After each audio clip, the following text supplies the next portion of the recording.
Hello everyone. Today we are working on a 2015 Mercedes CLA 250. Customer complains that there is a jerking in supposedly transmission when the vehicle is fully warmed up and has been driving for about half an hour. There is this sudden jerking, the gears are shifting incorrectly with bad timing. This transmission, as we found out, is a DSG transmission. There is no trouble codes. There are no codes in the transmission at all. We are just going to replace the transmission fluid with the filter and run the adaptations, and hopefully that'll fix the problem. So let's go ahead and start. First, we're going to remove the shield, the filter housing, and everything in here must go out because the pan is in the front. So we're doing ECU, air filter housing.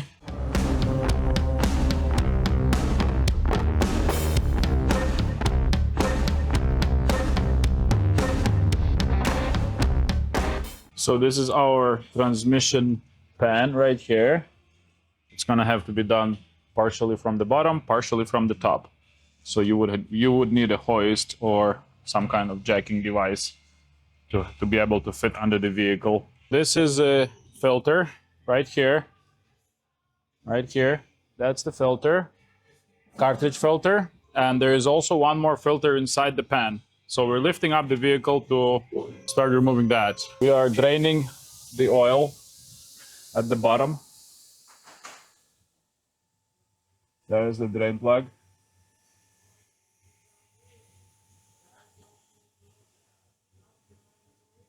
Yeah, it's not too clean. The magnet has got some filings, not much. Probably normal for the age of this oil.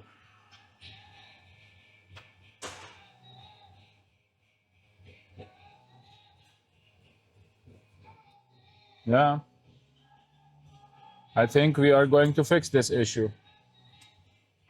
It looks like it's going to help. We are removing the cartridge filter from the top here. The oil has already drained, so now pulling the filter.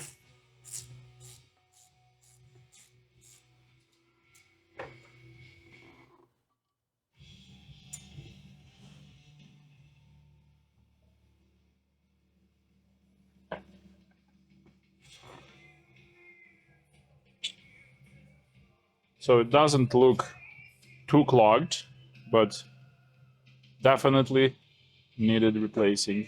Here is the intercooler pipe, and there is the intercooler hose. It's not very flexible. See this hose here?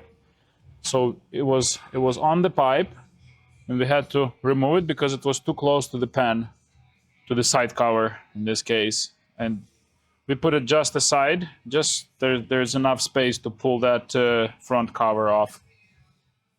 We may have to remove it, but for now we're just gonna leave it in that spot there. It should be enough. All the upper oil pan bolts have been removed. Now doing the last 3 in the bottom, and we're gonna pull the pan down, the side cover I meant.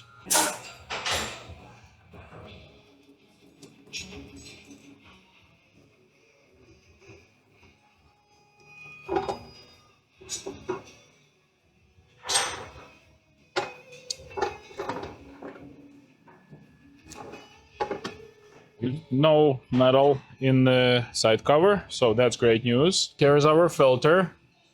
It is positioned in such a way that it's gonna pull out to the front.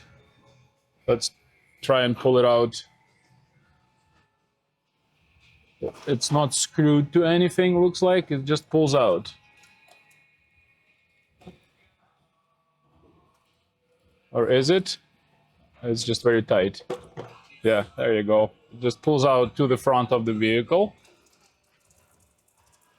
A lot of oil still comes out.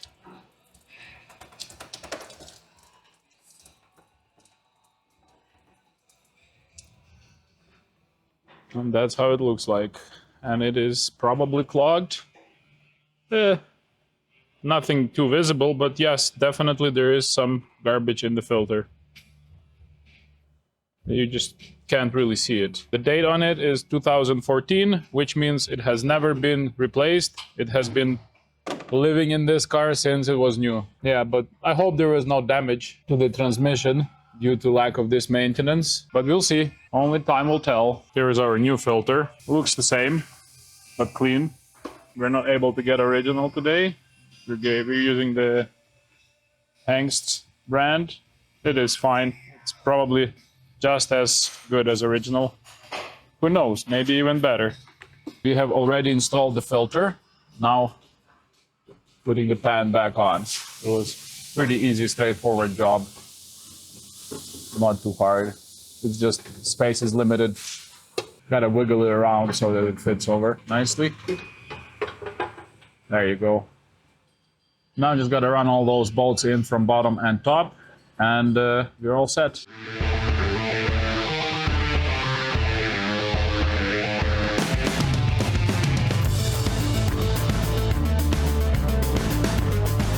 We're not gonna show you all the bolts because they're in tight spaces, but you get the idea. Some from bottom, some from top, and then reassemble the rest, and you're all done. The side cover has been already installed. Now putting in the cartridge filter, new seal, and put it on like so. Make sure you don't cross thread it because it's very easy to do so. So torque spec on this filter housing is 25 newtons. We're gonna torque it to spec just in case.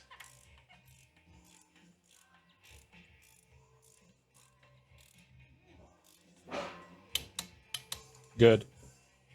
All right, so now just finish assembling the rest of the stuff and fill the oil and adjust the level. We have already assembled the air filter housing and all that. Now I'm gonna fill the transmission and check the level. We're gonna use Liqui Moly dual clutch gear oil 8100. That's what's specified for this transmission. We're gonna fill it through the dipstick tube. It takes about 4.8 liters according to the repair manual. You have to really pour it slowly so that it does not overflow. The tube is fairly small.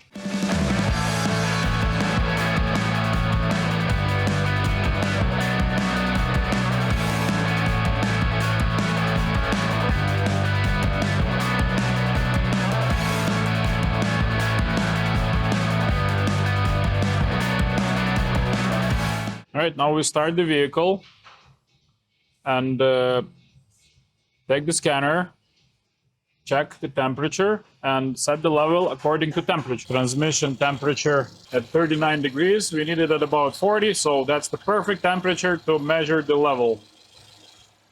Here's the special tool. It's a dipstick that's used on most of the Mercedes vehicles.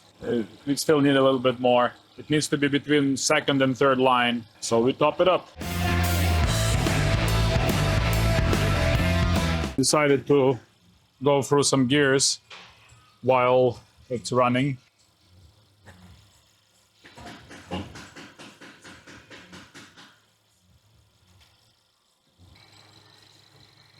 So let's measure it again. Yeah. We're not at the level yet. We need to be at between the second and third line. We are about here. We need to put more oil.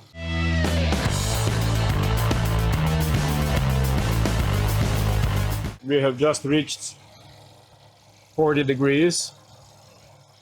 Perfect time to check it. The tube is full of oil and can't really see the level until we dip it a few times. Oh. We have a second. Now we're at the second line. We just need a little bit more. Filling some more, about half a liter more. We're still at 40 degrees Celsius. Let's measure it again. We are exactly between the second and third line. Good. So it takes about 5.5 liters of transmission oil, and it's still at 40 degrees. So we have completed the oil fill procedure. Now we're gonna go and do some adaptations. Now entering the transmission control module menus, We go to special functions and we go teaching processes. Normalization and adaptation looks like the option we need. We didn't do any of these, but doesn't give us an option to do adaptation after fluid replacement. We can do a full basic adaptation. I guess that would be the option we need. Let's go ahead and press F1. Yeah, we have done all of that. Continue. So all these conditions have to be met before continuing. So we gotta apply parking brake. We gotta apply the parking brake before continuing. Close now, good. So we can now continue with the adaptation. The RPM needs to be between 2,000 and 4,000. So we gotta raise the RPM in order to continue. All right, let's go. And then it dropped the RPM by itself. I guess that was just for the starting. And then the control module took over and dropped the RPM.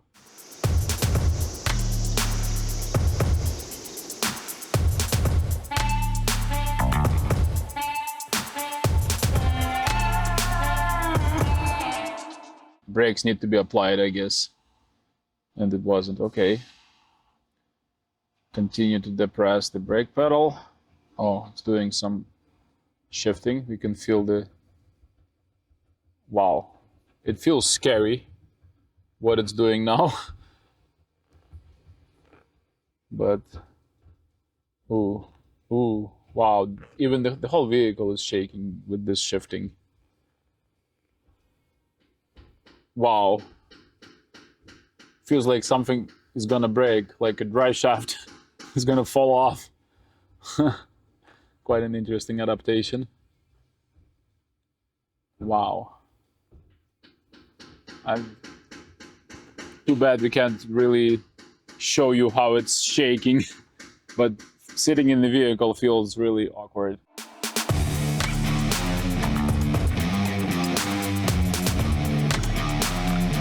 And it says that there is a letter F flashing in the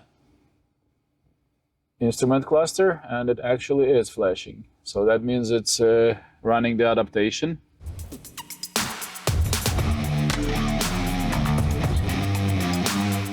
It's also telling us that it could take up to 6 minutes for this whole process to finish.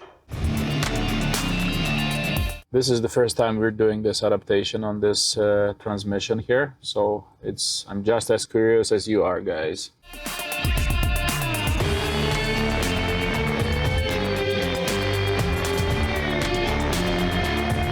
Okay, it finished the adaptation and it is asking to turn ignition off, so we did. Now turn it back on. And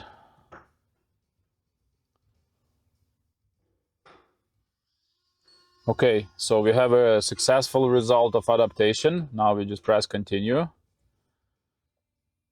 And that is it. So the vehicle is ready to go. We could go for a small test drive, but we'll let the customer do the test drive herself. For now, that'll be it. Thanks for watching and have a lovely day. And we'll see you in the next video.